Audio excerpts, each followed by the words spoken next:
Okay, the counter is more or less steady now, so I believe we can start. So hello, everyone. Let me quickly introduce myself. I'm Georgie. I'm a product manager of the CrimeWall, the platform and social links. And today it's Ivan with me. It's our Osint analyst, the professional in the open source investigations. And today we are gonna give you a quick explanation and demonstration of the how open source intelligence can really help and aid in investigating the drug trafficking. So to begin with, I'll quickly tell about our company. We're Social Links. We are a global provider of the open source intelligence solutions since 2015, and well, we are acknowledged by Foster and Sullivan. We are very beloved by more than 500 of our customers, and generally we apply our AI-driven algorithms to gather data from all kinds of sources and to help analyze and visualize and work with it more effectively, saving your time and producing better results. I'll quickly give a tour to the range of our products. So the CrimeWall is our all-in-one solution where you can both gather and analyze and visualize the data. I'm PMing this product, so I'm particularly proud of it, but it's me being biased. We have SL Professional. If you're more familiar with existing analytical platforms such as Montego and A2, you can always find our package of data gathering algorithms available there, and they're incorporated. SL API might be useful for you if you have your own platform, and then you can enrich and enhance your data with our algorithms by simply connecting this API to your own domestic products. And finally, there is SL Private Platform. This is a enterprise-grade all-in-one solution which is located at your premise and which is deployed completely at your own at your domestic convenience. So now getting back to the drug trafficking and the current agenda. So first of all, it's not a secret that right now the whole supply chain of the drug creation and selling moves online, and currently drug traffickers indeed use more and more diversified online methods, and it makes it even harder to track. And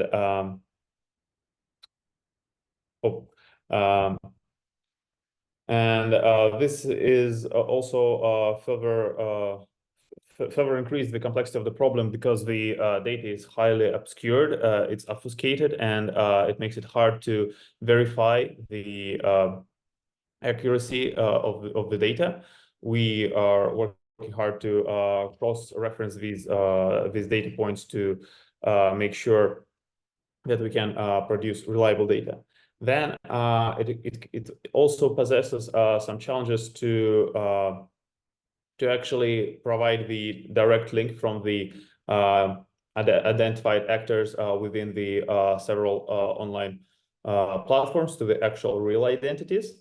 And finally, it's about the globalized network. As you can see, we are talking about the several different, multiple different entities that are all aiming at the tackling the drug trafficking, but they're still independent, and there is very limited collaboration. Hence, the drug traffickers always leverage the jurisdictional differences, the cultural and the national barriers.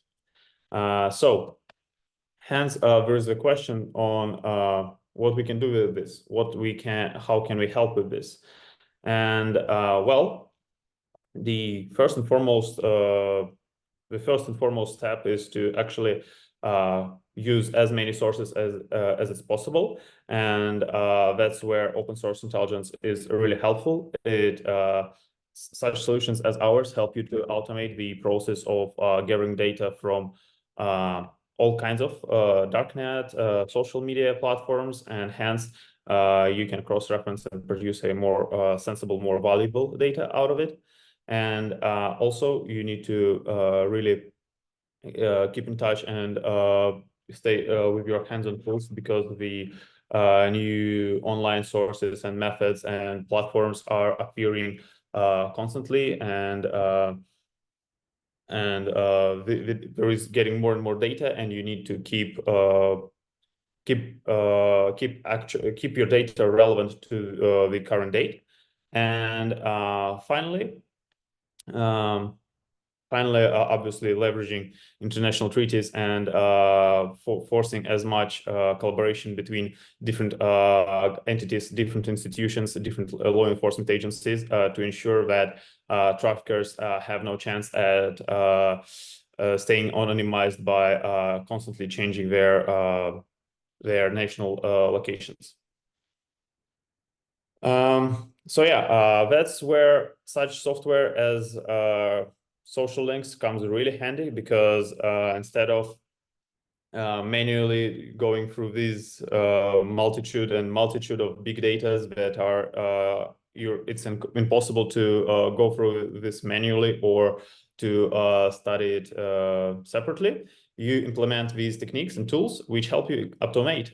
Basically, it's about gathering the all data in a couple of clicks, and then applying more or less optimized AI-driven algorithms to analyze and make sense out of it. This helps you to narrow down the leaks, the information that can help you identify suspects and to figure out the supply chain. And once you actually applied the algorithms to specify your investigation to the specific domain of the knowledge, then you can examine the footprint of the suspects using several link analysis techniques, which we'll show you later today during our webinar. This will help you to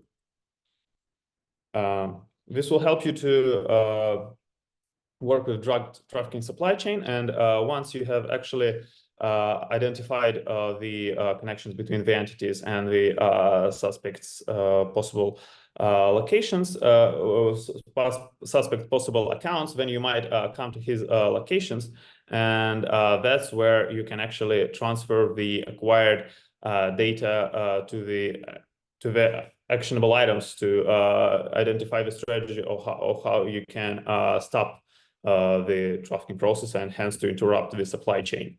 So yeah, I wanted to quickly say that today we're not going to just to show you how this investigation happens, but we'll also give you a chance to participate, to try it yourself.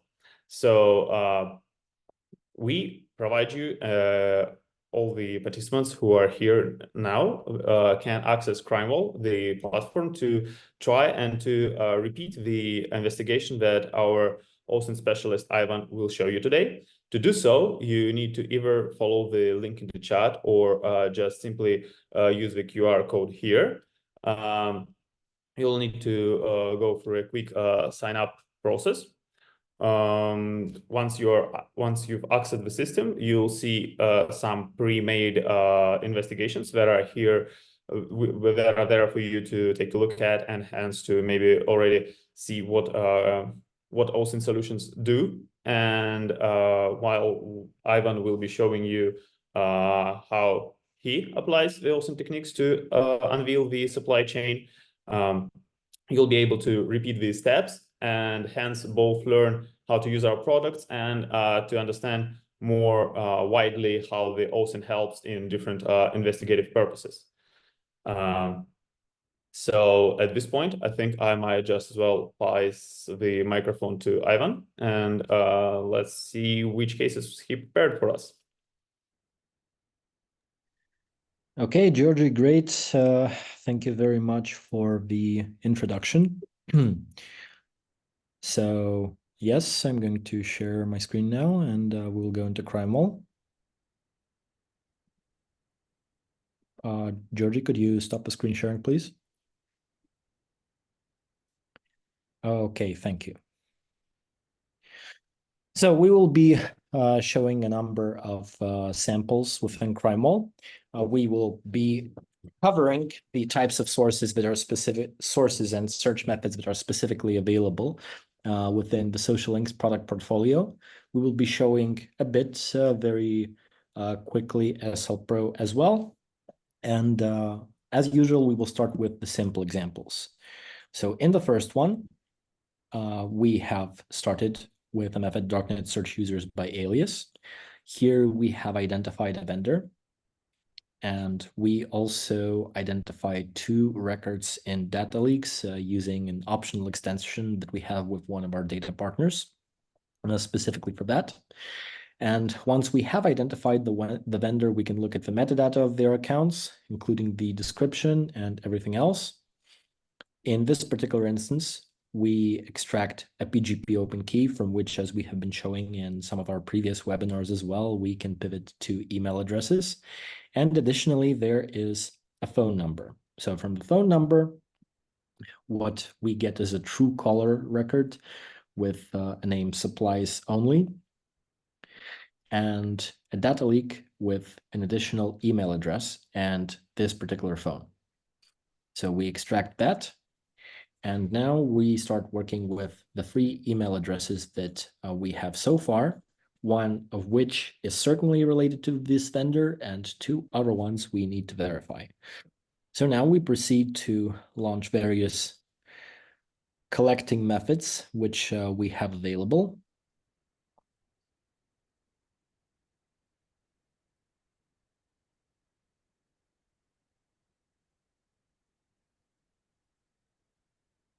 Do you have any information what's the product that actually this iSchool guy sells? Yes, this vendor is specialized in cannabis and cannabis-based products, supposedly imported from the US based on the data that we see in the source and destination fields of the products. Mm-hmm.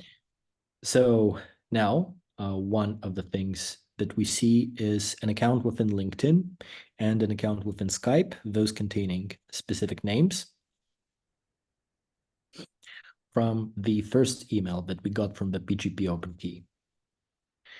And additionally, a profile within Gravatar that has the same name as the one we see within LinkedIn. So further, from Skype, we will extract the metadata of the account. And from LinkedIn, we will go to the general details, endorsers, and posts.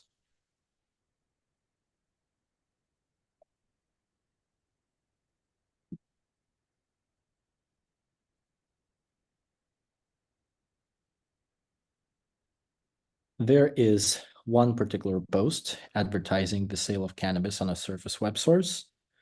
We can try to see whether somebody has reacted to this or commented on this. Also, we see the fact of accounts existing within several platforms, which is somewhat characteristic of the user potentially. And additionally, a Google ID. From those, we can try to extract the reviews that the account has made for various venues.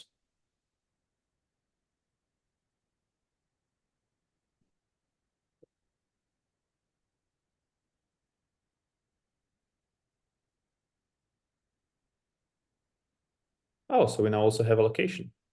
Yes, so we have a broad location within LinkedIn, which is Cameroon, and we have a more specific location of Buea, Southwest Cameroon, which we extract from Skype.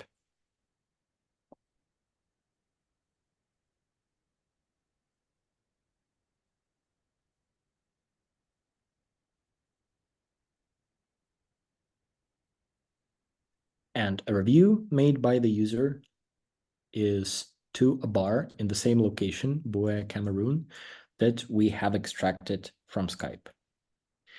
So this is the first simple example that we have for today. And of course, the analyst would not always be as lucky as in this particular instance to extract such specific data based on an OPSEC mistake by the vendor. But in some instances, this can happen, and a tool such as ours may be useful for looking into that. Another similar one we start from another username with another vendor. We also pivot to an email, but here we have different sources in the output. So we have a MySpace account that has been registered with this particular email. We have the username, and we have a number of data leaks and data from Stealer logs, which contain, among other things, the user agents. And we can look more specifically at the leaked data within a spreadsheet. And we can see that one of those records contains a very specific address, which and also a name, a screen name, which a potential user that would be working on a case like this, it would make sense for them to cross-examine that with what can potentially be extracted from the MySpace account.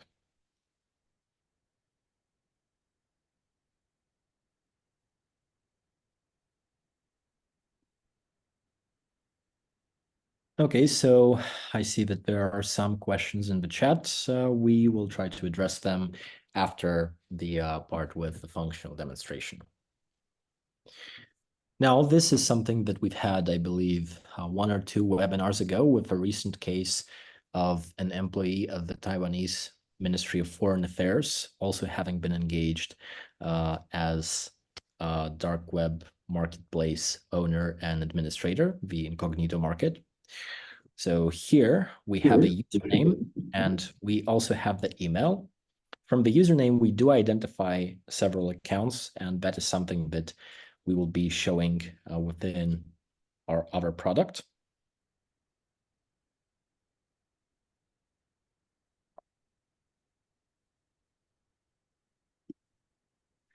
And this is something that can also be quite useful when we are looking into individuals or into groups of individuals when we are assessing large volumes of posts.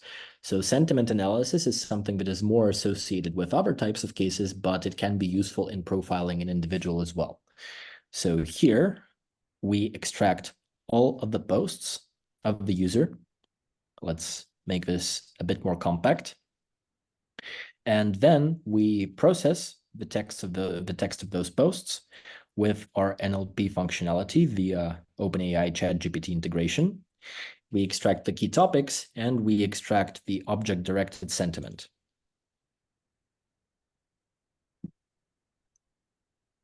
And here we see the key topics, and we see the other users and the entities about which Varroa has been talking in a negative or positive or a neutral way.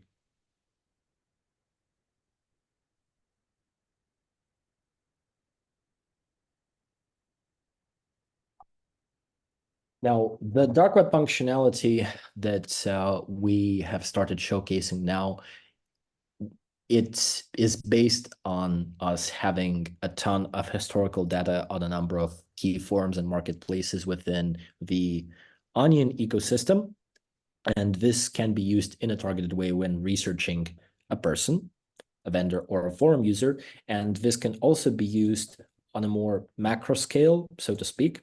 For instance, here we have the historical data on DNM activity within one macro region, which is in this instance Southeast Asia, where we initially pivot from several countries. We're sorting the graph by the amount of outgoing links that the entities have to see where there has been more activity in terms of those countries being present in the source or destination locations designated within the product positions metadata.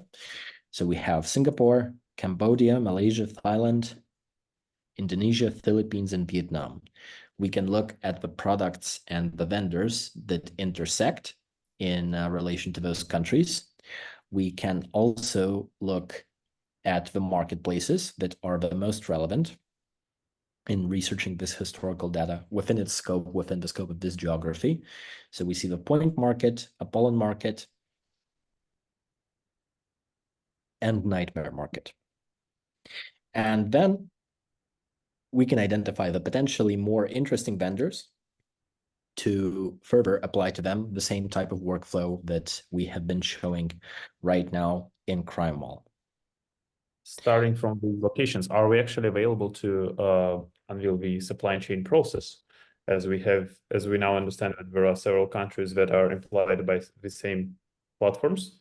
Exactly. So we can look at this through the logic of focusing on specific types of drugs or specific types of precursors. And in general, if we go outside of the scope of drug trafficking related research, certain types of things that are manufactured or that are customary to a specific jurisdiction or to a specific macro region. And that is also something that gives us more detail about the vendor if they are focused on a specific type of product that is customary to a certain place. That may be helpful to a person actually investigating this to go deeper and to potentially de-anonymize them. Yeah, makes sense. Yeah, so people have different types of digital footprints. Here, we will go into a bit more data on the personal email of Rui Sang Lin to see what we can identify.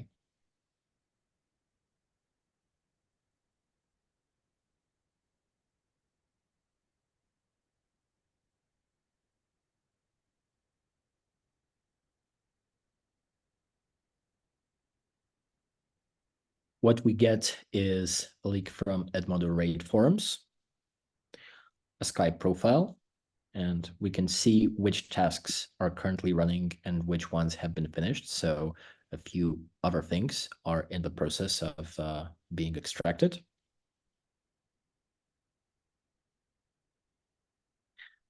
We see several platforms, Spotify, Samsung, Pinterest, and Twitter, where accounts have been registered from this email. We see that there is also a PayPal account, and we see a large portion of the used phone number. From what I understand, this is Taiwanese country code. And also we see the Google ID.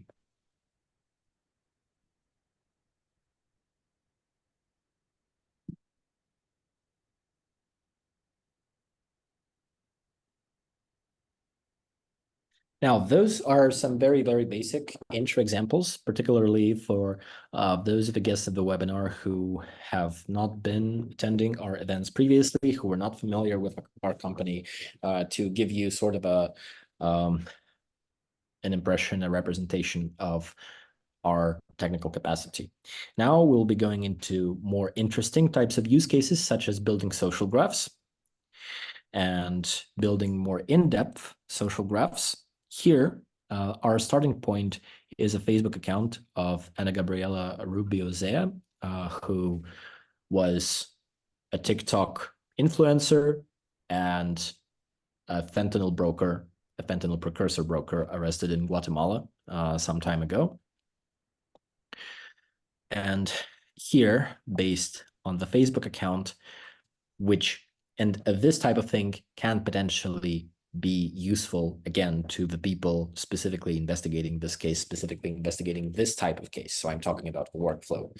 We can extract the friends, the followers, and the followees, and that can be part of forming the social graph, but something which is potentially more interesting is extracting the activity, so the posts, and the post that the person was tagged in, and then attributing those posts to the people who are in the friends list or the followers and followees lists, which is something that we do here. There are a number of posts, and we further pivot from them to the commenters and the accounts that have reacted to them. Here we have the accounts that have done that the most often, and then we can further extract the details, the groups, the pages liked, the marketplace items from them to see if there will be something coinciding with what the analyst may already know about the initial person of interest, in this case, Gabriela Rubio. And this type of logic is applicable to those social media platforms which have a robust spectrum of entities with which they operate, so to speak. They can be called differently. There can be different mechanics. So for instance, in Instagram, there would be followers and followees. There would not be separate entities of groups and pages, such as in Facebook. In LinkedIn, there would be connections and there would be endorsers, which is something that we can work with. Endorsers, not connections. Yes, it depends on the platform, but in general, the logic of doing that is quite similar. And that is one of our stronger points as an Osint software vendor, and certainly something useful for in-depth social network analysis. Now here we are looking at another vendor, but through a slightly different perspective. So this person obviously has better OPSEC than the previous ones, where we could pivot to an email or pivot potentially from a phone to some data leaks. So it is a vendor that has been operating for a long time that is focused on several specific products. So 3 types of marijuana: Durban poison, white widow, and royal swazi, and 1 type of mushrooms, which is called Texas cubensis. There is a PGP open key, but the email does not lead anywhere. This person emphasizes specifically in the descriptions of their accounts that they place an emphasis on OPSEC. So I think that the Twitter account that we have identified here, the probability of this being the same individual is very, very low. Although, if one would identify this person to be a citizen or a resident of the same country to which we can attribute, for example, this type of marijuana, which is manufactured, which grows in general, this strain in South Africa, and royal swazi, obviously, in Swaziland, which is a neighbor, then that could be relevant, but still, initially in this setup, not very likely. So what we can potentially do here, those are particularly 2 of those, and 3 of those, counting the mushrooms, are very specific and very rare types. This vendor focuses specifically on them. And we see that one grower, so a public member, so to speak, a professional grower from the cannabis enthusiasts community, is associated specifically with this type. And another one is said to have originally created this type and introduced it to another grower.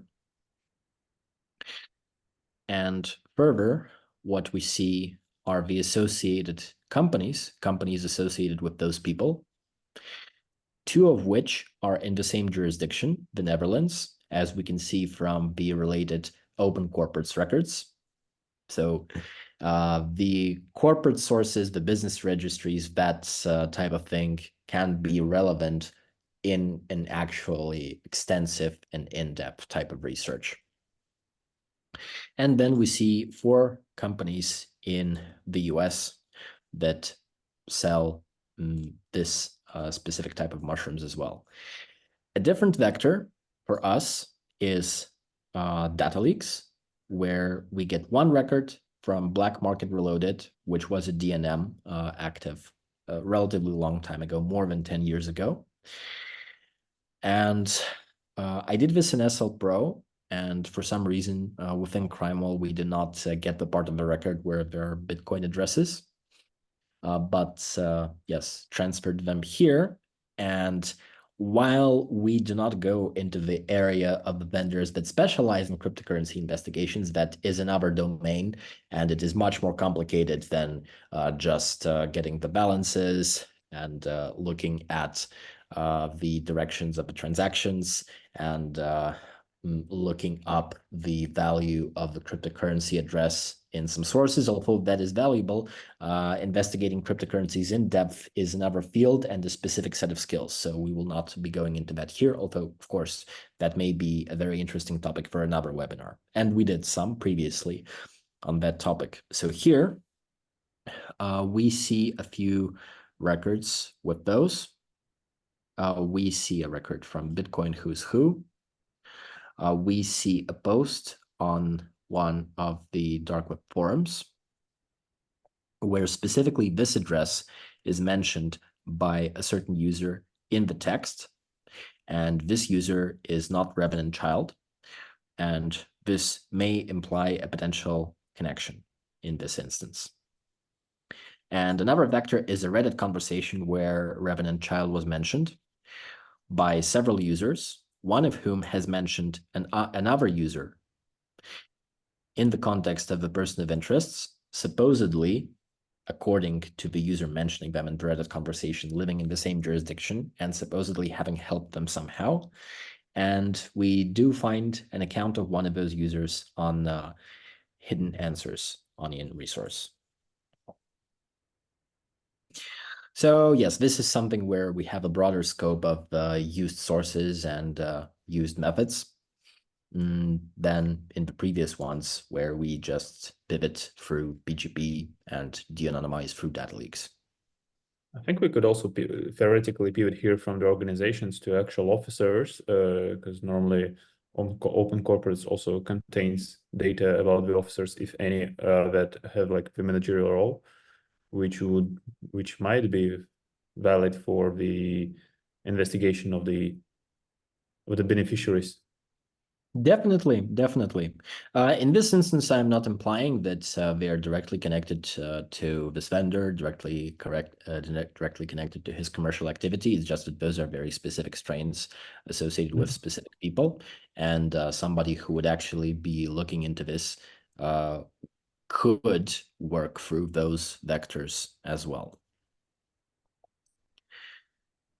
Yes, so now we will be going into Telegram, into another example. So I assume that the bulk of the audience that we are having today is law enforcement. So this is very relevant for you guys because we have an extension available specifically for law enforcement that allows to work in an in-depth way with historical data from Telegram. And a lot of people who are even focused on traditional, already having become traditional Onion DNMs, are also starting to have some form of representation, some form of communication channel, and some form of activity within Telegram as well. We can pivot from several types of inputs. So that can be a username, which works both for individual accounts and groups and channels. With groups, groups are more interesting than channels because in channel, the format of a Telegram channel does not imply the visibility of the participants of the channel. If the comments are opened by the administrator, then certain insights can be extracted, especially if we use NLP as in the previous example on the channel. But in general, if we find a group or as in our case, if we have historical data about a certain group, then we can try to work with the current and historical administrators and owners of that, and potentially de-anonymize, also build a social graph, because Telegram is now much more than just a messenger. It is basically social media on the base of a messenger. So yes, let's run some examples.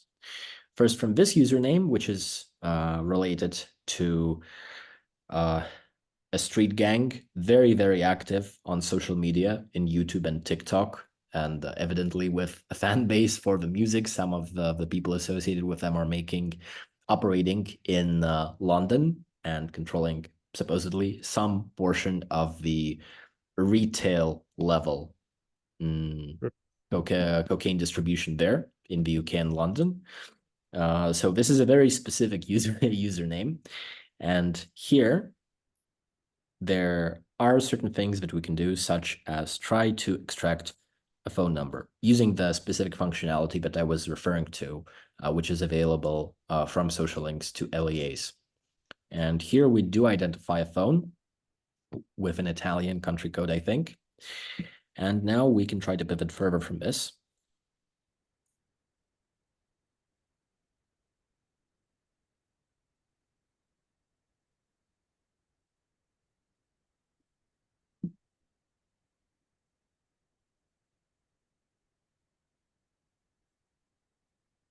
It's also interesting that these methods are theoretically applied to any kind of suspiciously looking Telegram group that claims Yeah. to sell illegal substances. As recently it became easy to get across one, so now you can actually start your to the best of my knowledge, such investigation starts from a compelling story where you're like, okay, I have a good evidence that these guys are might selling something, so I need to identify them. And the methods that Ivan is now showing, they can be applied in pretty much any of such cases. Yeah, definitely. And a group, a commercial group is also part of this example. We will be showing that as well. So from the phone number that we extracted from the Albanians user, we see that there is a Facebook, and we see the first letter of an email. So for an LEA with lawful interception with triangulation capabilities, a phone number that has been extracted despite the user not making it available is something that may potentially be useful. Another artifact from which we can pivot is a Telegram ID, and another one is a phone itself. So in a reverse logic from what I just did. And here we do identify a user.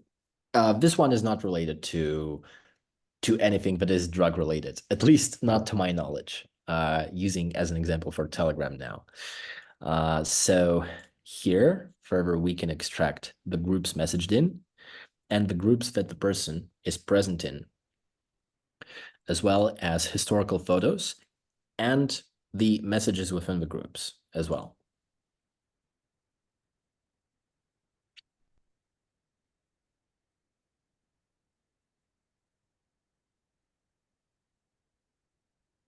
So here we're taking a look at the images, not just currently available, but also historical, which may be valuable to us in case of people with bad OPSEC, which as we, as it may have become evident from some of the previous examples, is not such a rare thing as one might think.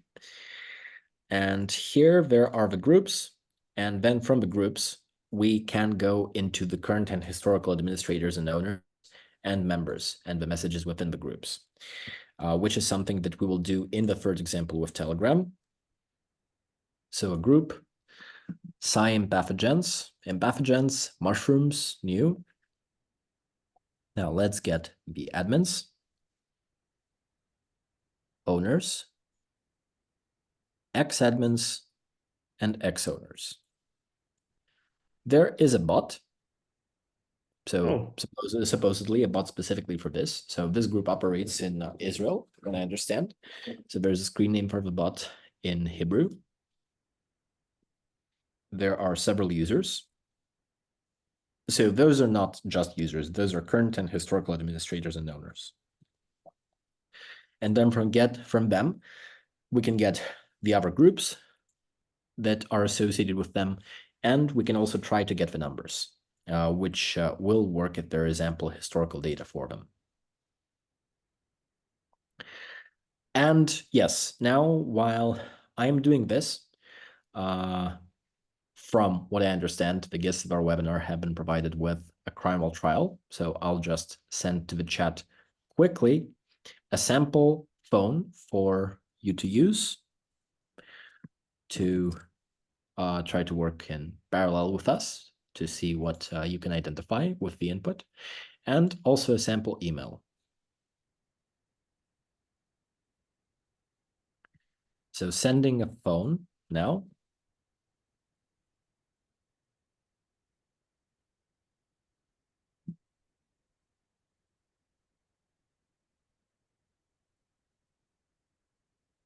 And after that, we will come back to the example at hand. We might as well, I think, get posts and kind of pivot from the actual find some posts and information regarding the product itself, and try to repeat the actions that you've shown in previous cases here as well. But starting from the Telegram post, I think. Yeah. It's quite a lot of phone numbers. Yes, quite a bit for many of the people designated as admins and owners. And then further from those, we can, of course, work in the standard way that we have shown on how to work with personal identifiers in CrimeWall.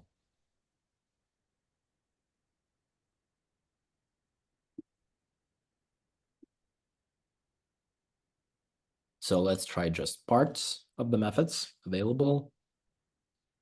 And this already gives us ISC entities containing Facebook IDs. Oh, we have addresses. Yeah, at this moment, just ISC entities and Truecaller records. Facebook IDs, of course, are a very relevant type of artifact.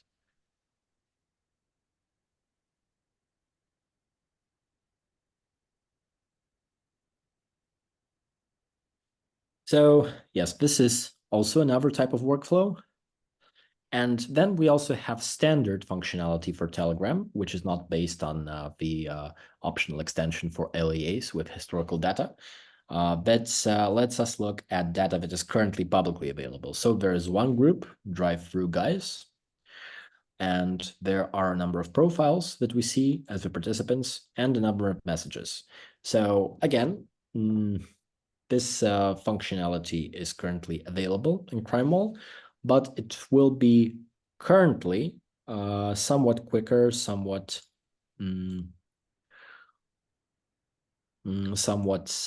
easier to understand, I think, to show within SLPro and the Maltigo environment.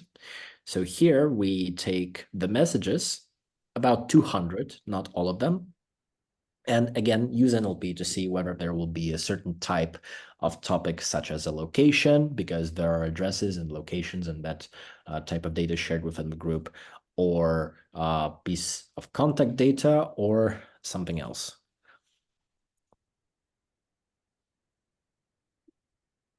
Meanwhile, I wanted to kind of remind that each of you could repeat some of the functions that Ivan was showing in CrimeWall yourself, following the QR code that we previously shown, as well as the link in the chat.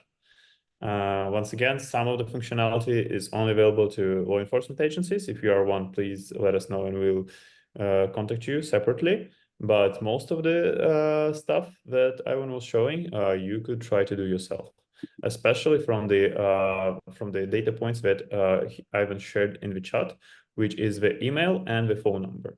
You can now try these actions with this email and phone number yourself in CrimeWall. Yeah. So now there are some requests for information. There are some messages which are designated as slang and informal language. The menu, so the product positions, cannabis, drug dealing, and strains. So questions about the availability of specific strains. Questions about indica and sativa. Questions about quantity. So maybe if we search for a keyword like gram, yeah, how many grams?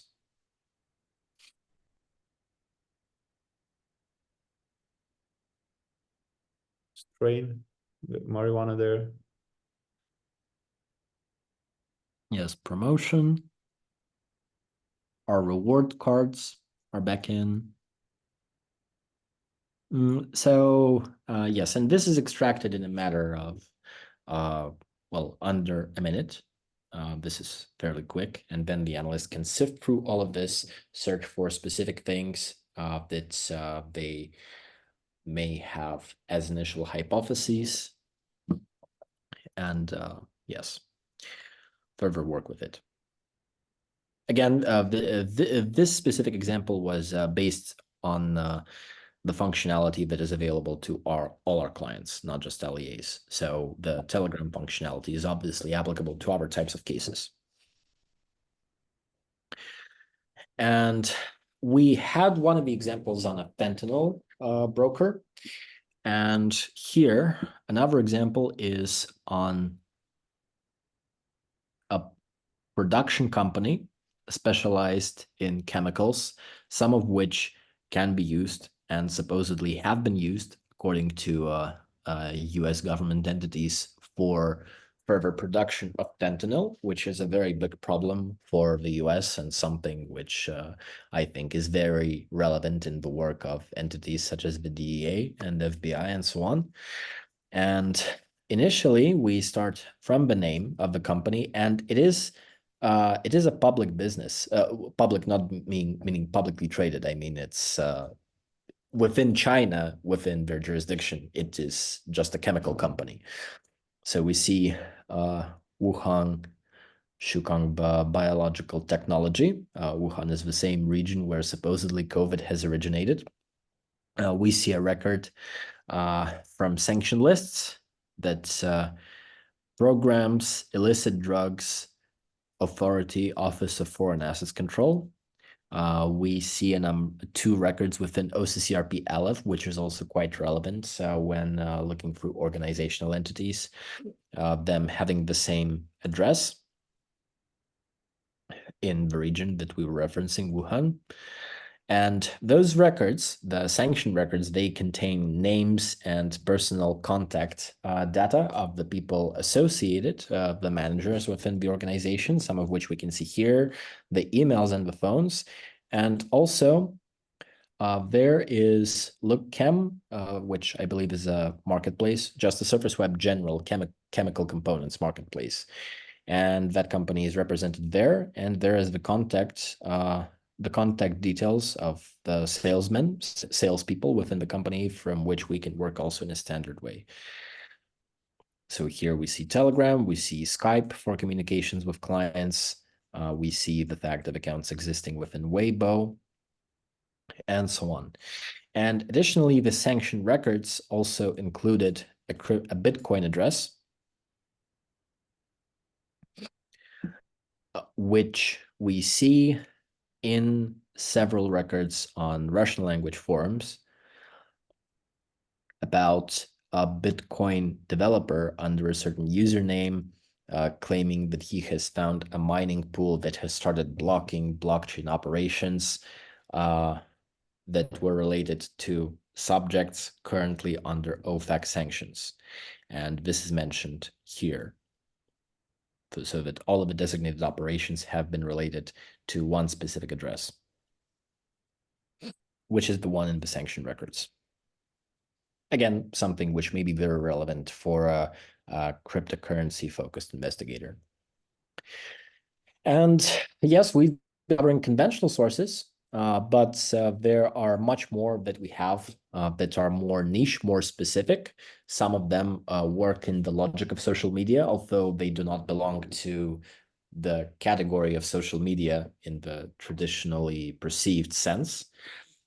And just to clarify, those users are not related to any verified drug incidents to any type of group operating in that commercial domain.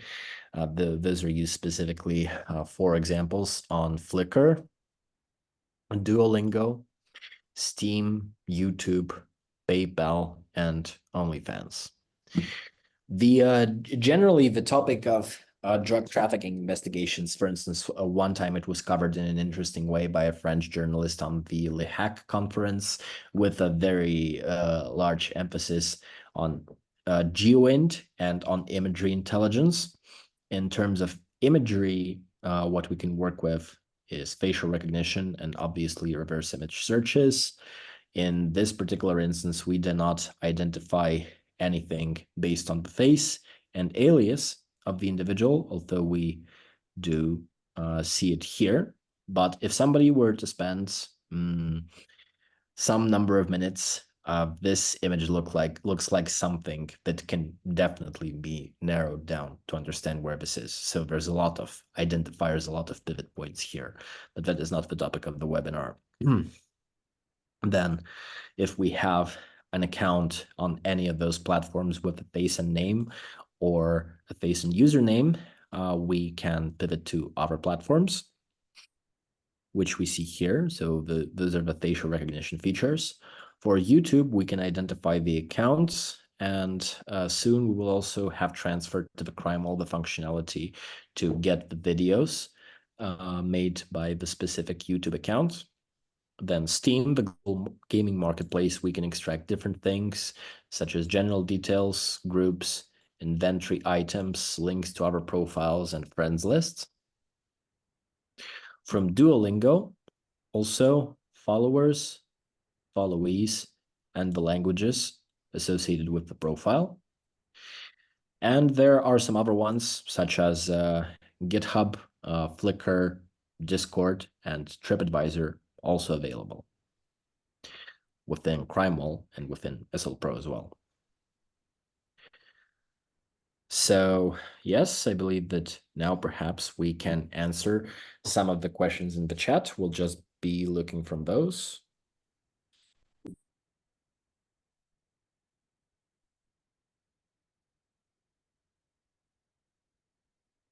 Also, there were lots of rumors that such Chinese chemical production factories were also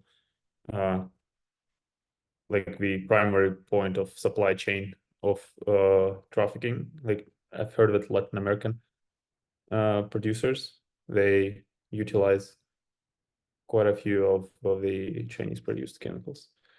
So yeah, hopefully, yes, we're now happy to answer your questions. Like let us know if you've actually managed to repeat some of the results that Ivan achieved, and especially like hopefully all of you followed the link and accessed the trial. The link is still active. You can still get your CrimeWall trial and see if you can find the information regarding those phone numbers and emails that Ivan sent into the chat. I think we can double send it so everyone can actually try their best in the Osint in applying Osint to the phone number and email that is related to drug trafficking. And meanwhile, if anyone is yet not registered, feel free. The trial is still available, and I think it's the best way to understand whether it will help you or not. And moreover,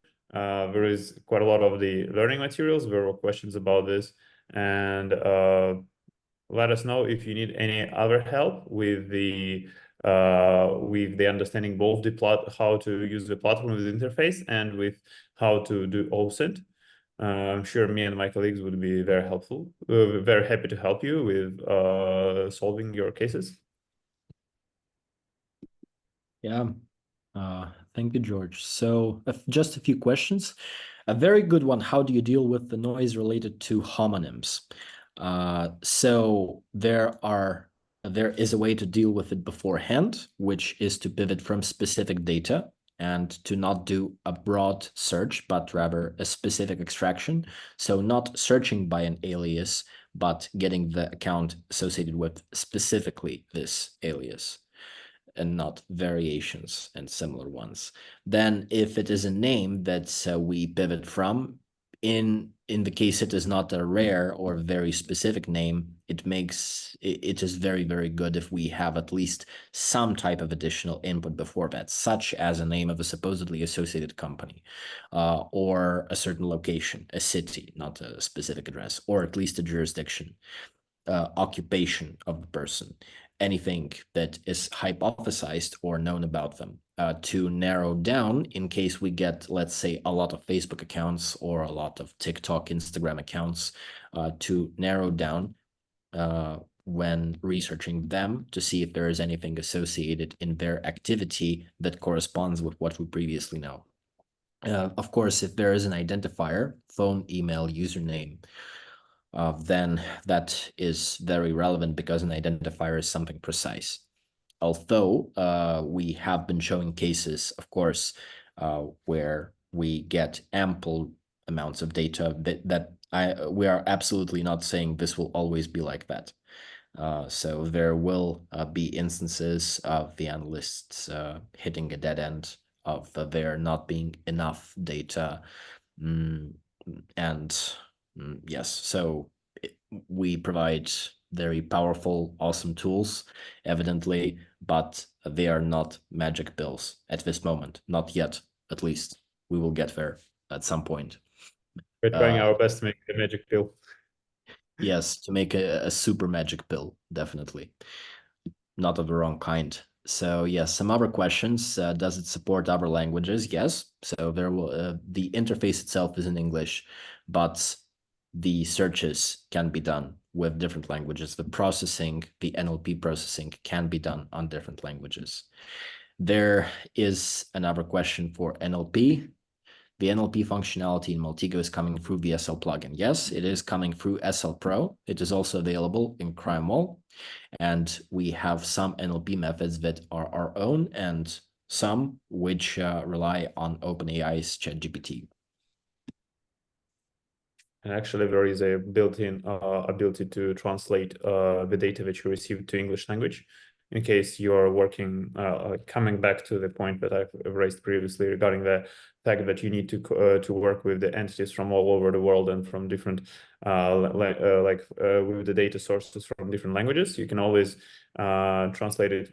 You can work in the language that is received if you're comfortable with it, but if you're struggling to understand some of the context, then you can always translate to English as well, using our system, both in Maltego and in CrimeWall directly.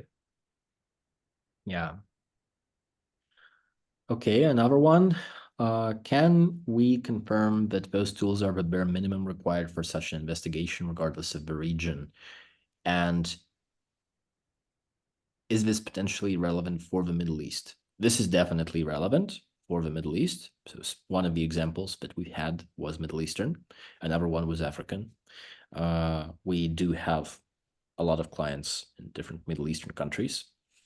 And yes, this is applicable to cases of investigating drug trafficking. Investigating drug trafficking is absolutely not the case that it is always associated with DNMs, with darknet markets. There are different entry points of how an investigator could start researching that. And this may include contact data. This may include data obtained from live interviews. This may include data obtained from informants. This may include geographical types of data. This may include imagery. We are just providing something that gives the investigator that widens their options drastically of what they can do, of how much data they can get, and not just getting a ton of data, which is useless if it is not processed correctly, but being able to get a ton of data for your specified query and then filter it in an optimal way and process it and then to present it for that data, for the result of that processing to be presented to you in a way that you can analyze in depth and draw conclusions from. There are some of the interface specific features that I have not shown or very briefly shown, such as geospatial or spreadsheets or named entity recognition on text and content view that the analyst can utilize. So yeah, we are building great, awesome, powerful products, and we also offer professional services. Those are not necessarily solving cases, although we do that for clients that need that. If we come to an agreement, this also includes other things, such as specialized deployments of the software into the client's infrastructure. In the case we're talking about an on-premise project, obviously training, and training can be product-based, and training can be topic-based, domain-based. So we do trainings on open source intelligence with outside of the scope of a product also as well. This can be development of requested types of functionality. And yes, and this can be investigative assistance as well, but all of the other things that I have stated before. So yes, thank you all very much for coming today. We hope this was informative and relevant to your professional area. And we will be very glad to see you on our next webinars. And if you were interested, based on what you've seen today, we will be very pleased to talk with you individually to see how we can benefit your work and how we can be mutually useful. Thank you, Georgie, very much for your part. And we're wishing everybody a great ending of the week. Thank you again. You're on.